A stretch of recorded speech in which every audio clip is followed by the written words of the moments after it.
Alors, je vais faire un peu de sociologie astrologique. Moi, je suis né à Paris, et j'ai vécu tout le temps à Paris d'ailleurs, mais j'ai été notamment marqué par le métro.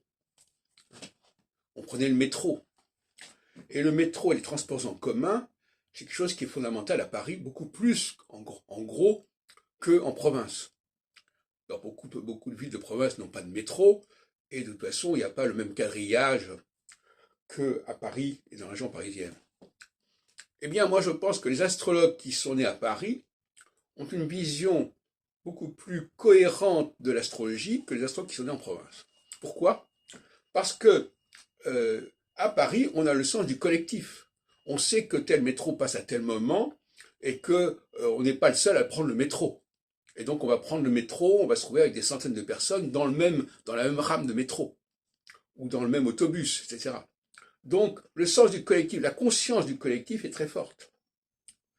Quand on est dans une ville moins structurée sur le plan des transports en commun, eh bien, la dimension individuelle va être beaucoup plus importante.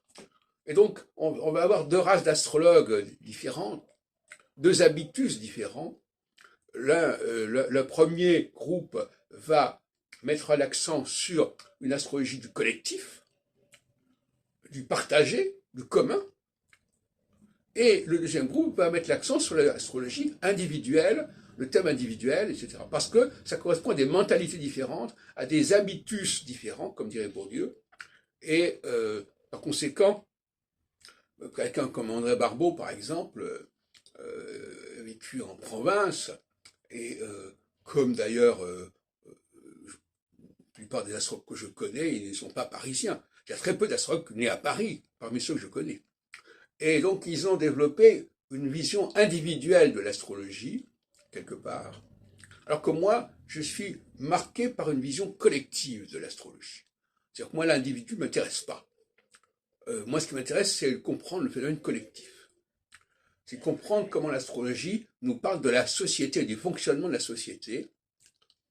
Et il y a une dérive là entre utiliser une astrologie qui est censée nous parler de la cité pour nous parler de l'individu.